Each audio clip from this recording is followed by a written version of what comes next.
So you try to draw the body, but every time you start over, something just looks off. You either draw it too stiff or you try to bend at the wrong place. The real problem is not knowing how the torso actually works.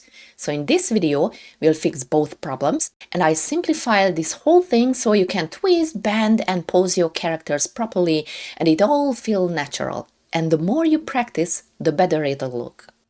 So why do your poses look wrong? We'll solve two problems with one solution. If you look at these drawings, what really stands out is how differently they hold their bodies. It's the same pose, but a big difference. In the first one, the upper body, the torso, is too rigid. In the second, it bends in the wrong place and way too much.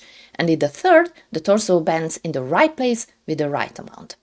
There's a hidden trap most beginners fall into without realizing it. It's subtle, but it changes everything about how your character moves.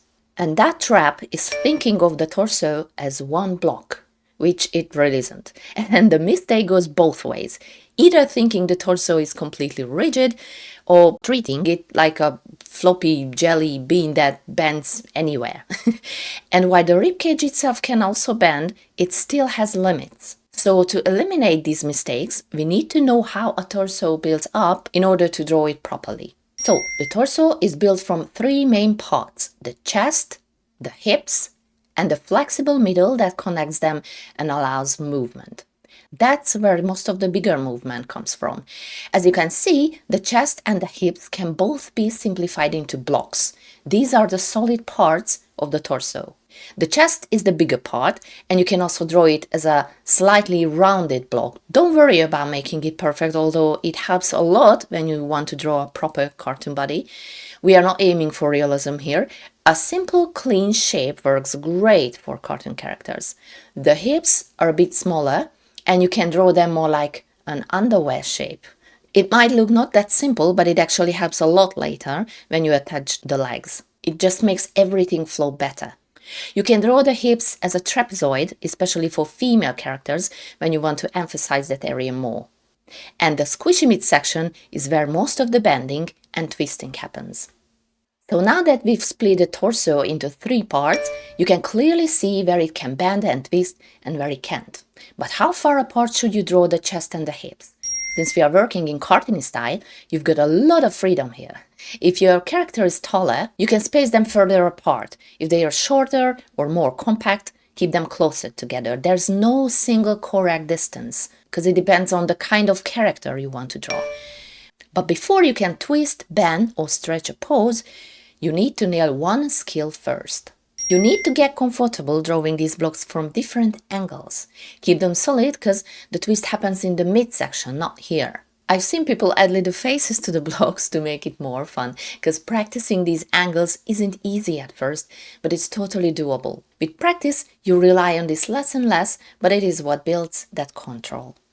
I've also made a simple practice sheet for this, so you can drill these angles yourself. This is the exact practice I use to design torsos. You can grab it from the link in the description. And after you practice this, twisting and bending your characters won't feel like a guessing game anymore. Everything just clicks and your poses finally look alive. Alright, then let's see how it works in practice. So this is the tricky part.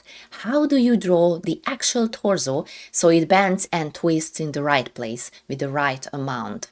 Well, you need to use your imagination here and also let go of the urge to keep the torso perfectly straight when you draw a pose. Let's start with the side view because it makes this much easier to see and understand. You might think that the torso is completely straight when a character is just standing normally, right? But guess what? It isn't. The chest is mostly vertical, but the hips aren't. They tilt slightly forward, just a little, but it's enough to get rid of that stiff feeling you couldn't quite explain until now. Instantly, you give your character a bit of dynamism. But let's look at a few more poses. The key is to keep these two solid parts connected through the soft middle. Think of it like a tube, just with a bit taken out in the middle. The point is to keep them aligned with each other, and if you do, your torso will bend smoothly instead of looking weird. There's just one thing left, and it's the most important part, because no matter how many references you save from Pinterest, no matter how many tutorials you watch, if you don't actually do it, you won't nail it. So practice a lot and be patient because this one is tricky.